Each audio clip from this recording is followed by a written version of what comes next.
Hello and welcome to this free mandolin lesson aimed at beginner and intermediate players, and in the next 15 minutes or so we're going to learn the great swing or jazz tune called Sweet Georgia Brown. We're going to learn it in sort of a swing guitar style like Django Reinhardt used to play it, and hopefully we'll have something that will sound a little bit like this.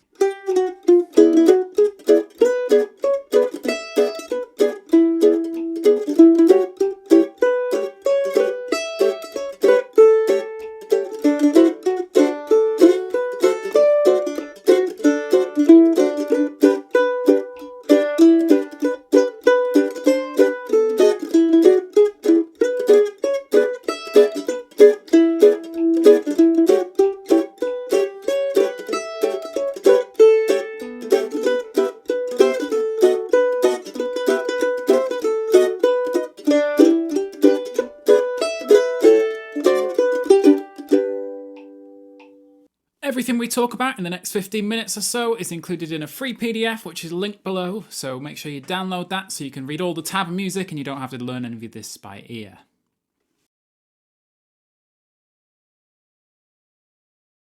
So the first thing to do is have a look at the melody. I think intermediate players will find this quite easy, but for beginner players it's worth having a play through.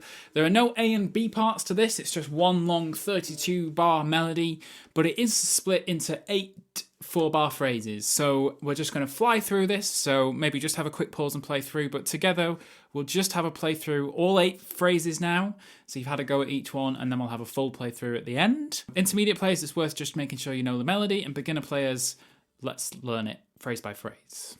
So phrase 1 starts with a little pickup and it's chromatic, so make sure your middle finger is covering the 4th and the 3rd fret. And then the 6th fret, there's a lot of 6th frets in this tune. For beginner players, it's a grey area. So sometimes my ring finger will play the 6th fret, sometimes my pinky finger will play the 6th fret. It doesn't matter, whichever suits you. So this counting, this is after 1, so it'd be 1, 2, 3, 4, 1.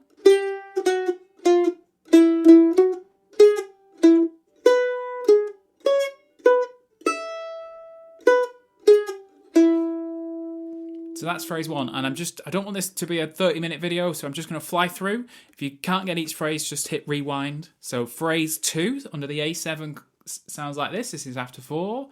1, 2, 3, 4.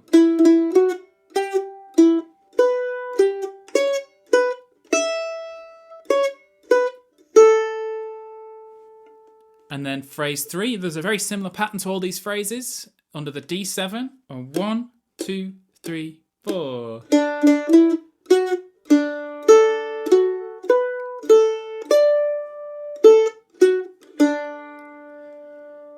And then phrase 4 under the G chord has a little pickup before it. So this is after 2, so 3, 4, 1, 2.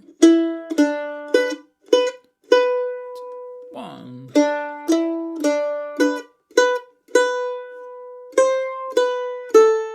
There's another pesky 6th fret. And then the 5th phrase is the same as the first phrase. So let's just dive straight in after 4. 3, 4. The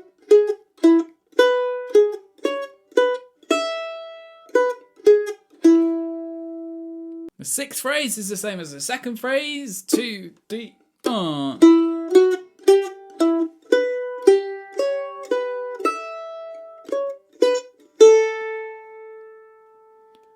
And now it switches to E minor. So this is phrase 7.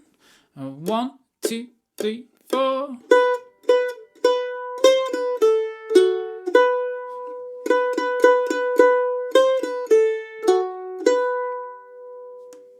Not too bad. And then our final phrase, just to round everything off. 1, 2, 3, 4.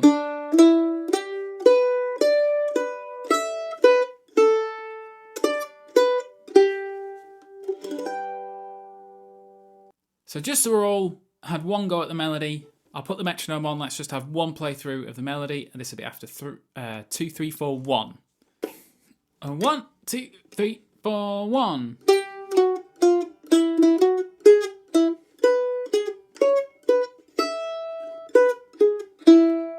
Phrase 2.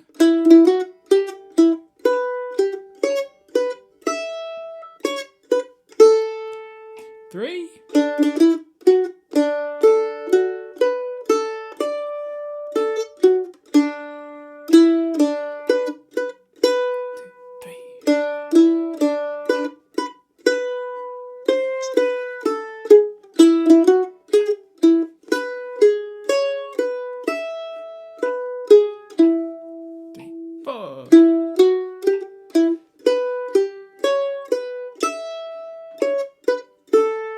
minor phrase.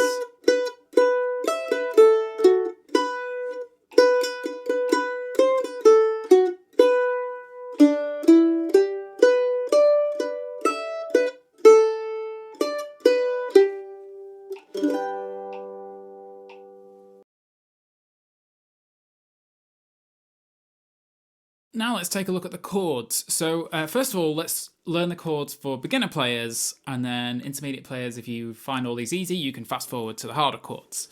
So there's quite a few chords we need to know. We need to know an E, which if you've never played before, I suggest you use this E. These are all written on the PDF below, 4220. And then for A, 2200. D is your simple 2002, and then your normal G. B is a tricky one. There's no easy B on the mandolin other than playing sort of a B7, which I don't want to do just yet. So if you can get this one, 412, it's almost like if you imagine playing a C chord, moving that back a fret, and then adding in the 4th fret. So you can do that with your pinky finger, but that's a B chord I suggest you try and use. It's very quick in this tune, so if you need to not play it, you could maybe do that. And then just the E minor as well. And I think what we should do is we should grab that recording from earlier at, that was about 61 BPM, combine the two, and just play some chords along with it. Rhythm-wise, what I suggest you do is the good old standard bass and strum. We'll make the rhythm more swing guitar in a minute, but for now, beginner players, try and play along. So at 61 BPM, your bass and strum is this speed. So that'd be...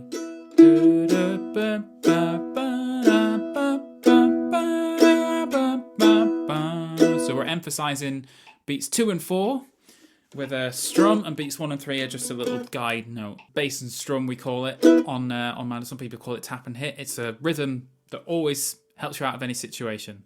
So let's just have a play along with how we just played Sweet Georgia Brown. Bass and strum. The chords I'd say are the hardest part, so don't worry if this takes you a few goes to get it right. 1, 2, 3, 4, 1. E.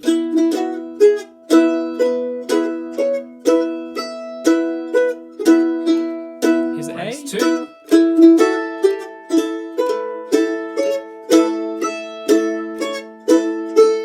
Here's the D. 3.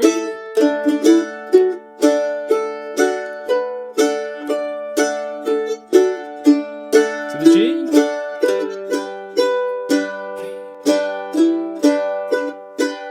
Quick B.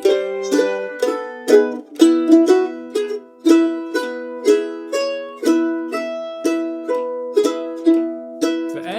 Oh.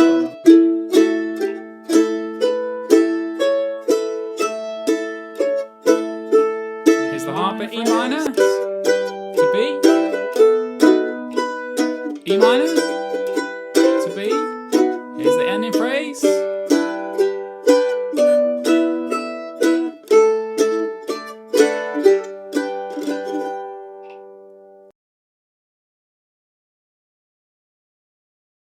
So now we can make this harder for intermediate players. And the way to do that, if you Google Sweet Georgia Brown and certainly swing guitar, Sweet Georgia Brown, most of those chords are turned into 7th chord. So instead of E, it's turned into E7. So you add a D natural to it. Then A becomes A7, D becomes D7. G stays the same because that's the root that we're in. We're in the key of G for this. So you don't want to make that G7 because that sounds like you're going somewhere else. You want to be safe on the chord of G. B7, E minor stays the same though, still an E minor. So I've given you the charts for all of these. Now there's lots of different versions of all of the chords, but so I've given you, when you're playing swing guitar or swing sort of Stefan Grappelli, Django Reinhardt, you want progressions that make linear sense. So you don't really want to sort of be like, you don't want to be up and down the neck. You want sort of nice linear patterns that link together. So, for example, the E7, you could play here, but if you play an E7 4-6-5, there's an A7 that's 4-5-2-5-4, and then 2-4-3 is a D7. So you've got sort of four chords that all sort of step down the neck in a progressive way, and that is much more suited to swing jazz than than sort of just picking the only 7th chords you know. So it's worth having a learn of the chords I've written out. And before we have a jam through the tune, let's talk rhythm. So we've just played bass and strum, and there's absolutely nothing wrong with bass and strum. What I would suggest, though, is keep the note short. So keep it balanced. So you take the pressure off with your left hand. My hand's coming in and out. I'll put a close-up of that as it's happening. There's a bounce to my fingers. And what I'm doing is I'm hitting a note and then stopping it. Like that. So bass and strum works. What also works in Gypsy Jazz is you maybe don't want such a strong emphasis on beats 2 and 4. So you can actually...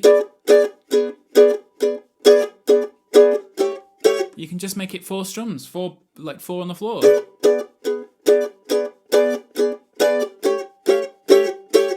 That works. And then the full rhythm that I'll be doing adds an upstroke.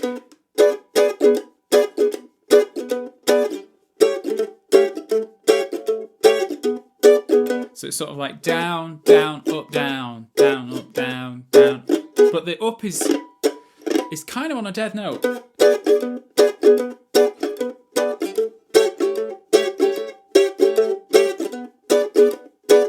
That's the rhythm I'll be going for. So you've got 3 rhythms there that you can try. What we'll do is we'll double screen this and we'll play the tune twice through, a bit quicker, so... And then as soon as you get to that end phrase, we're going to hit repeat straight away. So you can either do the same as me or you can try and do one of each. It's completely up to you, but I'm going to play... a split screen both times through, so you can hear Chords Melody both times. I'm going to be playing the harder chords, so the E7s and the A7s, and I'm going to do the swing guitar riff. Is the kind of rhythm you want to go for. So here we go. It'd be quite the epic, but it's good fun if you can get it right. 1, 2, 3, 4, 1.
The D7.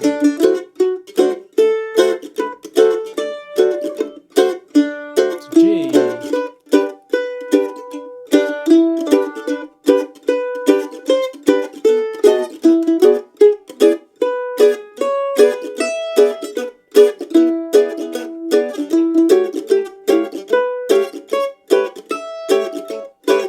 There's E minor. To B7.